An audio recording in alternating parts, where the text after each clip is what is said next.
Assalamualaikum warahmatullahi wabarakatuh. Perkenalkan, kami dari kelompok 4 akan mempresentasikan dengan judul Dasar Nilai Tukar Internasional atau Terms of Trade dalam perdagangan internasional. Di kelompok 4 ini ada 3 anggota, yaitu yang pertama ada Restu Fauzi, Ahmad Abdul Rohim, dan saya sendiri Luki Andrianto. Presentasi ini akan membahas secara mendalam mengenai nilai tukar internasional dan Terms of Trade atau TOT. Dua konsep krusial dalam memahami dinamika perdagangan global. Kita akan mengupas definisi faktor-faktor yang mempengaruhi dampak serta strategi untuk meningkatkan TOT suatu negara. Mari kita mulai dengan gambaran singkat mengenai apa yang akan kita bahas. Nilai tukar internasional adalah harga mata uang suatu negara yang dinyatakan dalam mata uang negara lain. Sementara TOT adalah rasio antara harga ekspor dan impor suatu negara. Keduanya sangat penting karena memengaruhi daya saing ekspor, biaya impor, dan stabilitas ekonomi.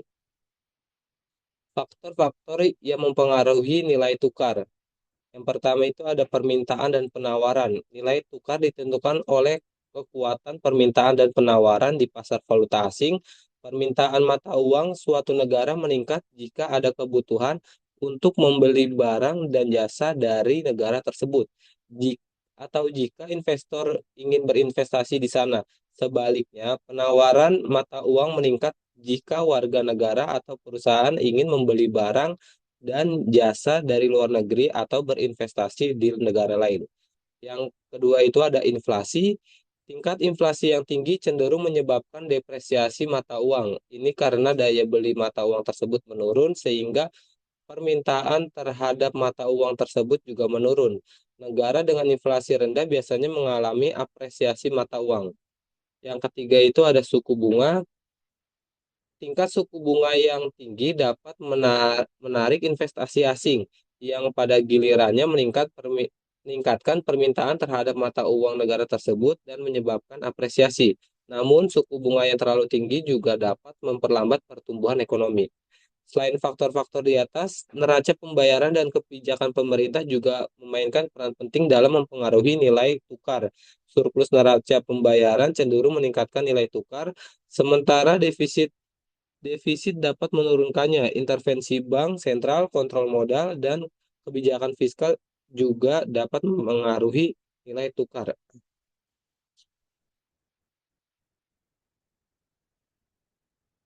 Selanjutnya akan dilanjutkan oleh teman saya. Oke, saya ucapkan terima kasih kepada moderator. Ya, di sini saya akan melanjutkan apa yang telah disampaikan oleh Mas Luki. Di materi ini, yang pertama itu sistem nilai tukar. Nilai tukar tetap dalam sistem nilai tukar tetap, pemerintah atau bank sentral menetapkan nilai tukar mata uangnya terhadap mata uang lain atau terhadap emas. Keuntungannya adalah stabilitas nilai tukar yang dapat mendorong perdagangan dan investasi. Namun kerugiannya adalah hilangnya otonomi kebijakan moneter dan kebutuhan untuk mempertahankan cadangan devisa yang besar. Yang kedua yaitu nilai tukar mengambang.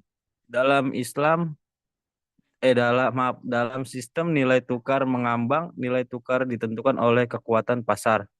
Keuntungannya adalah fleksibilitas dan otonomi kebijakan moneter.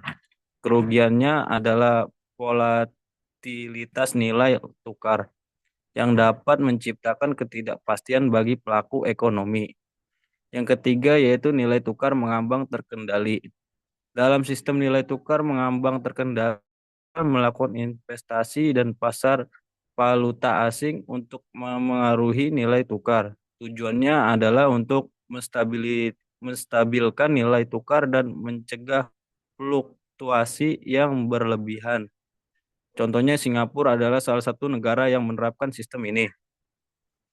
Next, Bang. Dampak perubahan nilai tukar terhadap perdagangan. Yang pertama yaitu depresiasi. Secara teoritis, depresiasi mata uang membuat ekspor lebih murah dan impor lebih mahal. Hal ini seharusnya meningkatkan ekspor dan mengurangi impor, sehingga memperbaiki neraca perdagangan. Yang kedua yaitu apresiasi. Secara teoritas, apresiasi mata uang membuat ekspor lebih mahal dan impor lebih murah. Hal ini seharusnya mengurangi ekspor dan meningkatkan impor, sehingga memperburuk neraca perdagangan. Yang ketiga yaitu efek J-curve-nya dalam jangka pendek. Dalam dampak depresiasi atau apresiasi tidak selalu langsung terasa. Efek J-curve menjelaskan bahwa neraca perdagangan mungkin memburuk terlebih dahulu sebelum membaik setelah depresiasi karena volume ekspor dan impor belum menyesuaikan diri. Sebagai contoh, depresiasi rupiah dapat meningkatkan ekspor tekstil Indonesia karena harga tekstil Indonesia menjadi lebih kompetitif di pasar internasional. Namun impor bahan baku tekstil juga menjadi lebih mahal. Definisi dan perhitungan term of trade atau TOT.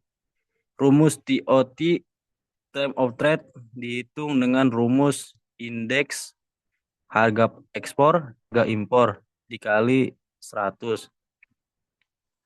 Contohnya, jika indeks harga ekspor naik 10% dan indeks harga impor naik 5%, maka TOT naik menjadi sekitar 104,76.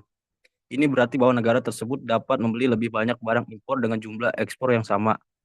TOT lebih dari 100 menunjukkan surplus perdagangan, sementara TOT kurang dari 100 menunjukkan defisit perdagangan. Penting untuk memantau data TOT Indonesia selama beberapa tahun terakhir untuk melihat tren dan dampaknya terhadap perekonomian.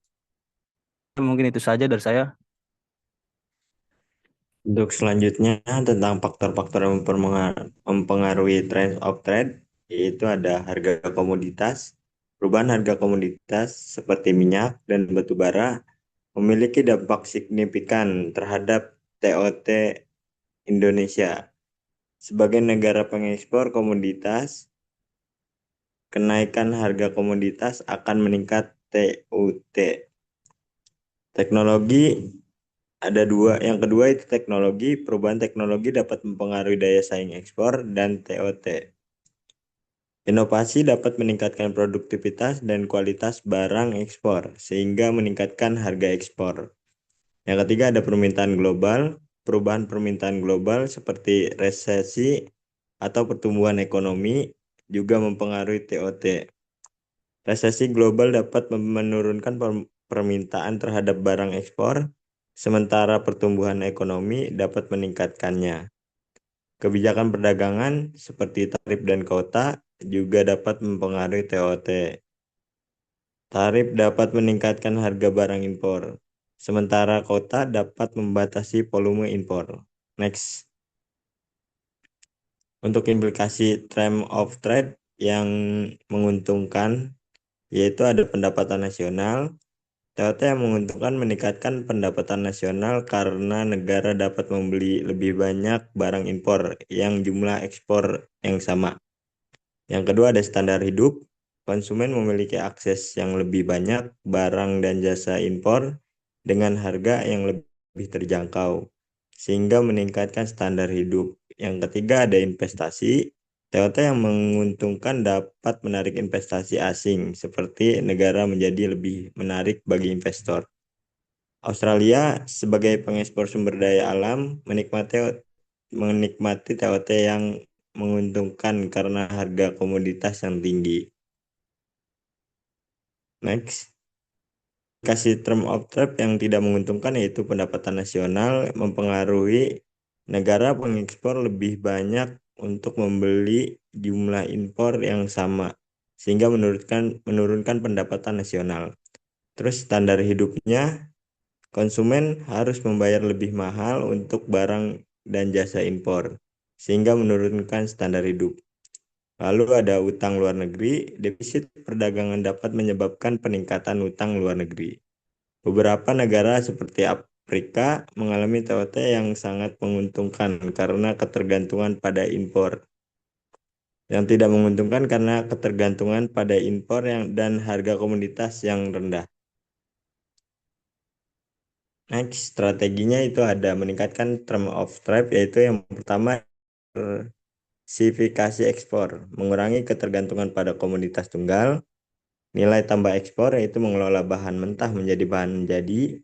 Yang ketiga ada perjanjian dagang, yaitu mendapatkan akses yang lebih baik ke pasar luar negeri.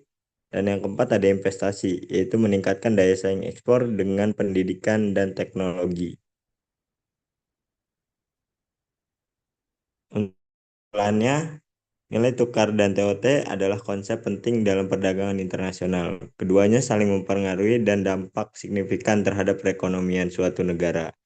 Negara perlu mengambil kebijakan yang tepat untuk mengelola nilai tukar dan meningkatkan TOT.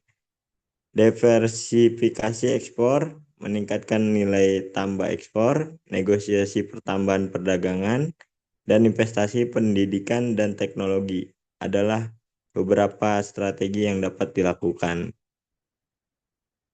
Sekian pemaparan dari saya. Saya kembalikan ke moderator. Mungkin segitu saja yang dapat dipresentasikan oleh kelompok 4. Kurang lebihnya mohon maaf. Assalamualaikum warahmatullahi wabarakatuh.